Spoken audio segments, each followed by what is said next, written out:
बिस्मिल्लाहिर्रहमानिर्रहीम। खातिन हज़रात, मैं हूँ अख्तर अब्बास और आप सबको मेरा मोहब्बत भरा सलाम पहुँचे। हिफ्ज़ा जबी ने लिखा है कि सर, मस्कारा लगाने वाला ब्रश बड़ा मुफीद हो सकता है आई लैशेज़ पर सीरम लगाने के लिए। आला हिफ्ज़ा, बहुत शुक्रिया, आपने बड़ा कारामद मशवरा दिया। और जो अपने आई लैशेज़ को बढ़ाने के लिए सीरम इस्तेमाल कर रही हैं तो वो अच्छा है। उंगलियों से लगाने के साथ साथ अगर आपके पास ये मस्कारे वाला ब्रश हो, आसानी से कहीं ना कहीं से मिल जाएगा, तो ये ले लें। It would be more comfortable और अच्छा भी रहेगा। हाँ, लेकिन सोने से पहले आपने उसको टिश्यू से वो जो ऊपर लगा होगा सीरम या ऑयल, उसको जज़्ब कर लेना है। ईमान अली ने लिखा, सर आप बहुत अच्छी वीडियो बनाते हैं, उस शौहर पर वीडियो बनाएं जो शक करते हैं। अच्छा, वैसे बाय द वे, शौहर शक क्यों ना करे? जहाँ मीठा होगा तो आपकी ज़ुबान कहेगी मीठा है, जहाँ कड़वा होगा आपकी ज़ुबान कहेगी कड़वा है, जहाँ रंग गोरा होगा आपकी आंखें कहेंगी गोरा है, जहाँ रंग काला होगा वहाँ आपकी आंखें कहेंगी काला है। तो जहाँ शक की वजह होगी वहाँ जब भी कुछ छुप छुप के फ़ोन करेगा या सुनेगा या कुछ ऐसी हरकत करेगा जो मशकूक होगी, तो वो सोने की भी बनी हुई होगी, तो शक तो होगा। शक ना हो, एक ही सूरत होती है कि अपने दिल को पाक साफ़ और पवित्र कर लिया जाए, दिल को यकसू कर लिया जाए। देखिए, रब सबसे ज़्यादा अगर किसी बात पे ज़ोर देता है तो तौहीद पे है, सिर्फ उसको मानो। मर्द के साथ भी यही मामला है, चूँकि मर्द को गुड़ती तो अल्लाह ने दी है ना, तो मर्द भी तौहीद परस्त है। अगर उससे दावा या ताल्लुक़ करने वाली लड़की किसी और से मोहब्बत करती हो तो तौहीद तो वहाँ ना रही। इसी तौर पे अगर माँ भी मोहब्बत में बैलेंस ना हो और बच्चों को ये लगे कि उनसे बैलेंस नहीं, वहाँ भी हालात ख़राब होते हैं। तो ये जो आप बाज़ बार नाराज़ होते हो कि ओवर पोजेसिव है, भी क्यों ना हो। जिस लड़के ने भी ज़िंदगी में जगह जगह मुँह नहीं मारा हुआ, पाकीज़ा ज़िंदगी बसर की है, वो तो चाहेगा कि उसकी ज़िंदगी में आने वाली लड़की बहुत पाकीज़गी वाली हो। उसकी ज़िंदगी में, उसकी आँखों में, उसके दिल में सिर्फ़ एक ही मूरत हो जो उसके मियाँ की हो, और वहाँ आप किसी और मूरत को बिठाने की कोशिश करें या कोई और आके चौकड़ी मार के बैठ जाए और आप उसको बस छुपाते फिरो तो पकड़े जाओगे।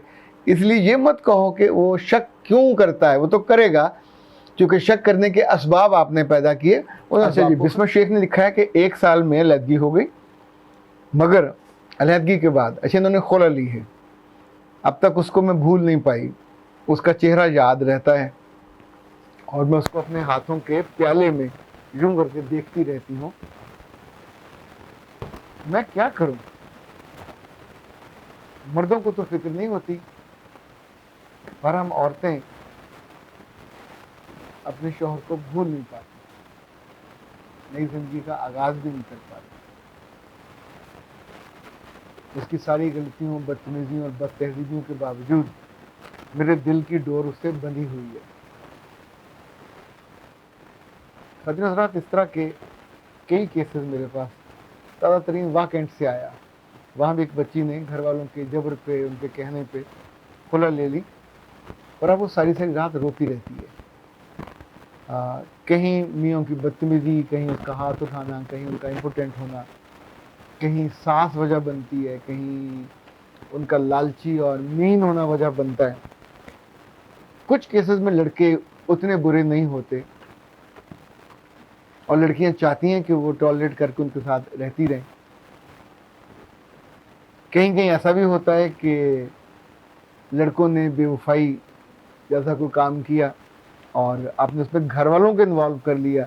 जो ही घर वाले दरमियान में आएंगे, रिश्ता नहीं फिर चल सकता, क्योंकि हमारे यहाँ मजमूई तौर पे बड़ों की ट्रेनिंग मामलों को मैनेज करने की नहीं है। जैसे पुलिस की ट्रेनिंग लाठीचार्ज करने की, सुलह कराने की नहीं है। फौज कहीं जाएगी तो सुलह नहीं कराएगी, वो ठा गोले मारेगी, फना करेगी और इलाके में कब्जा कर। हर एक की ट्रेनिंग का मसला। हमारी ट्रेनिंग में जैसे बड़े होते थे, पंचायतों में बैठते थे तो मसले सॉर्ट आउट करते थे, घर नहीं उजड़ने देते थे। पर अभी तो अम्मा की भी, अब्बा की कहते कोई बात नहीं, छोड़ के आ जाओ, हम हैं, मर गए। भाई भी यही कहेगा। जहाँ जहाँ भाई दखल होते हैं वहाँ तो हमेशा रिश्ता टूट जाता है। जबकि छोटी मोटी बात पे आम तौर पर टॉलरेट करना अगर आ जाए। मैं इन दिनों कुछ केसेस पे इतना खुश हुआ हूँ कि कुछ अक्लमंद ख़वातीन ने, इवन कनाडा में, अमेरिका में, पाकिस्तान में 4-4 5-5 साल से अपने मियों की बदमामलगी कह लीजिए, किसी और तरफ तवज्जो और उनका होना इल्तफात, उसको देखा, जाना, जांचा। कल कैलिफोर्निया से खातून ने कहा, सर अगर आपको मैंने ना सुना होता तो मैं अपना घर कब का अपने हाथों बर्बाद कर चुकी थी। 2 साल से मैं जानती हूँ, और इत्तेफाक से नहीं 2 सालों से मैं आपको सुन रही हूँ कि मियाँ के मोबाइल में मत घुसो। मैं एक दफ़ा घुसी और मुझे वहाँ जो कुछ नज़र आया उसका मेरा दिल ख़राब हुआ, लेकिन मैंने अपने मियाँ को नहीं कहा। अच्छा, ये जो दोनों का भरम होता है, ये बड़ा खूबसूरत रिश्ता है। भरम में इंसान की हया बाकी रहती है। जब भरम टूट जाए तो फिर वहाँ लिहाज नहीं आता, फिर बदमामलगी आती है, फिर वहाँ बद लिहाजी आती है, फिर वहाँ बद तहजीबी आती है, बदतमीज़ी आती है। भरम तो है ही नहीं, फिर डर किस बात का। तो इनफैक्ट जब किसी इस तरह की गलती का, कमी कुताही का पता चल भी जाए तो थोड़ा हाथ नरम रखना चाहिए, उसको फ़ौरन बताने नहीं बैठ जाना चाहिए, मुझे पता चल गया तू क्या गुल खिला रहा है, ऐसी की तैसी। अच्छा, मर्द वैसे ऐसे भी नहीं होते सारे, कुछ बड़े वफादार भी होते हैं। अगर कोई वादा कर लें तो पूरा उतरते हैं। एक आदमी के बारे में कहा जाता है, उसने बीवी से बड़ी मोहब्बत की, बीवी बीमार हुई और उसने उससे को वादा लिया, तो बीमारी के बाद बीवी मर गई। अब वो रोज़ कब्र पे जाके झाड़ू देता, फूल रखता, फिर पंखा लेके, ये जो पंखी होती तो उसको बाकायदा ऐसे झलता, हवा देता, जुलार होती है। तो लोगों ने देखा तो बहुत मुतासर हुए, लोगों ने उसकी बड़ी तारीफ़ की कि ऐसा वफादार दुनिया में कहाँ मिलता है जो अपनी बीवी को मरने के बाद भी इतनी मोहब्बत से याद रखता है। एक ने पूछ लिया कि भाई तेरी बीवी में ऐसी क्या ख़ास बात थी? उसने कहा उसमें ऐसी ख़ास बात नहीं थी, ख़ास बात मुझ में थी कि मैं गलती से उसे वादा कर बैठा कि जब तक तेरे कब्र की मट्टी गीली है मैं शादी कहीं नहीं करूँगा। उसने कहा सारा दिन मैं लगा के पंखी से नरम करके उसे सुखा के जाता हूँ, रात को कोई बदबख्त आता पानी की बाल्टी फेंक जाता है और अगला सारा दिन फिर मेरा उसको सुखाने में गुजर जाता है। अच्छा, मुझे बाद में लगा ये बात सुन के कि उसकी बीवी ने 2 लोगों से रब्ता किया होगा। एक तुम अपने मियाँ से कि तुम मेरी कब्र की मिट्टी खुश्क होने तक, किसी और किस्म में ये भी लगाया होगा कि मेरी कब्र की मिट्टी को खुश्क ना होने देना, और वो बेचारा उसकी जान अब जब तक कब्र खुश्क होगी तो ही कहीं और वो जा सकेगा, वरना उसका पल्लू बीवी के जाने के बाद भी बंधा रहेगा।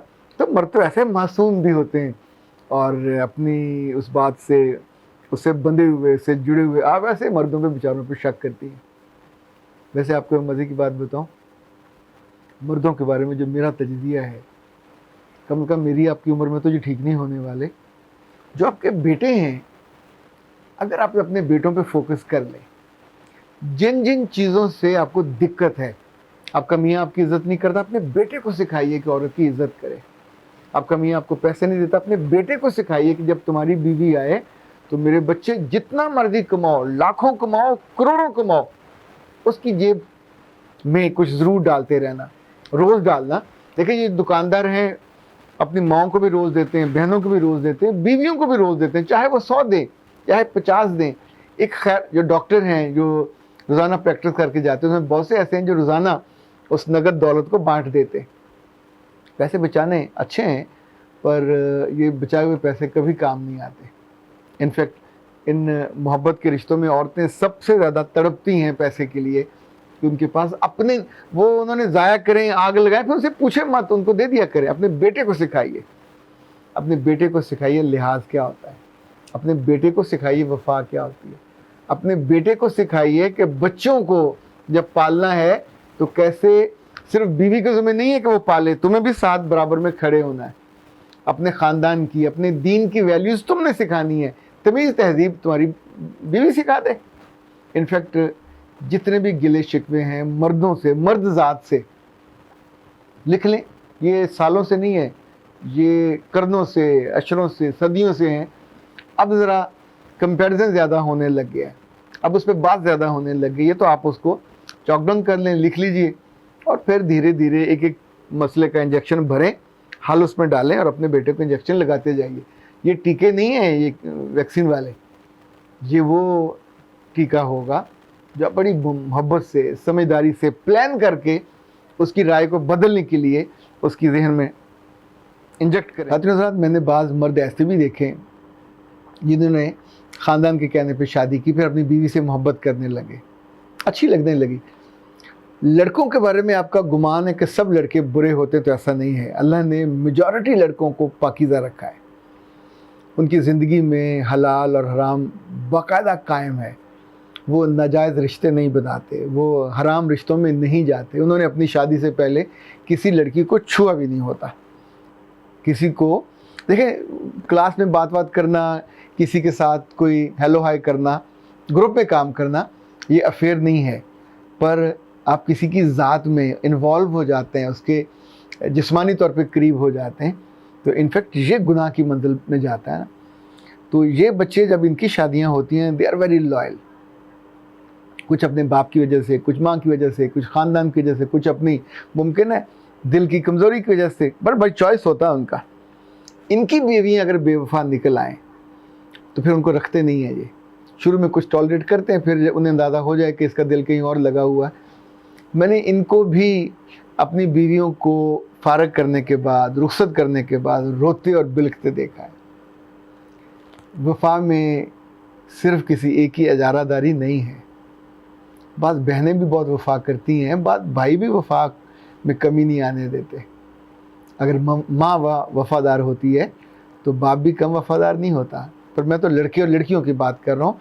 आम तौर पे हम ये सारा जो उठा के क्रेडिट लड़कियों को दे देते हैं कि ये बड़ी वफ़ादार होती हैं। लड़के भी जो करैक्टर वाले हैं, ये भी एक ऐसी ब्रीड है जो बहुत काबिल कदर है। ये जहाँ भी मिले उसको साथ सलाम। और इनके बारे में एक मैं आपको और मज़े की बात बताऊँ। मैंने एक हदीस पढ़ी, अल्लाह के रसूल सल्लल्लाहु अलैहि वसल्लम फरमाया कि क़यामत के रोज़ जब बहुत गर्मी होगी और लोगों के जिस्म तप रहे होंगे और ज़मीन भी और आसमान पे सवा नेज़े पे, तो साए की जगह लोग ढूंढते फिर रहे होंगे, साया नहीं होगा। तो सिर्फ 6 तरह के लोग होंगे जिनको अल्लाह अपने तख्त के साए के नीचे जगह देगा। इनमें इन जो 6 टाइप में छठी उन लड़कों की है, नौजवान लड़कों की, कि जिन्हें भरी जवानी में किसी लड़की की कुर्बत मुयस्सर आई होगी, गुनाह करने की हालत में होंगे, बेलबास हो गए होंगे और अचानक वहाँ से वो उठ खड़े होंगे ये कहते हुए कि मैं नहीं करूँगा, मेरे रब को ये नापसंद है। ये सैकड़ों हों, ये हज़ारों हों, ये लाखों हों, मैं नहीं जानता, पर जिस जिस उम्मत में भी, जिन जिन मुल्कों में भी ये लोग, ये बच्चे हैं, ये अपनी माँ बाप की भी इज़्ज़त है, उस सोसाइटी की भी इज़्ज़त है। और अल्लाह भी इनकी उस नेकी को, उस लम्हे की बर्दाश्त को ज़ाया नहीं जाने देता। अपने रसूल से गवाही दिलवाई है कि ये मेरे तख्त के साए में होंगे। तो ये इनाम मिलता है वफ़ा का, ये इनाम मिलता है पाकीज़ा रहने का, ये इनाम मिलता है इनफैक्ट अपने आप को अपनी मर्ज़ी के और उन असूलों और एथिक्स पे और क़वायद पे और ज़वाबित पे और वैल्यूज़ पे चलाने से जो रब को पसंद है, जो इंसानों को पसंद है। वरना तो फिर वही होगा कि आप पंखी लेके जल रहे होंगे और कोई ना कोई आके उसको फिर गीला कर जाया करेगा और आपकी मुसीबत कम होने में नहीं आएगी। अख्तर अब्बास को इजाज़त दीजिए। अस्सलाम वालेकुम।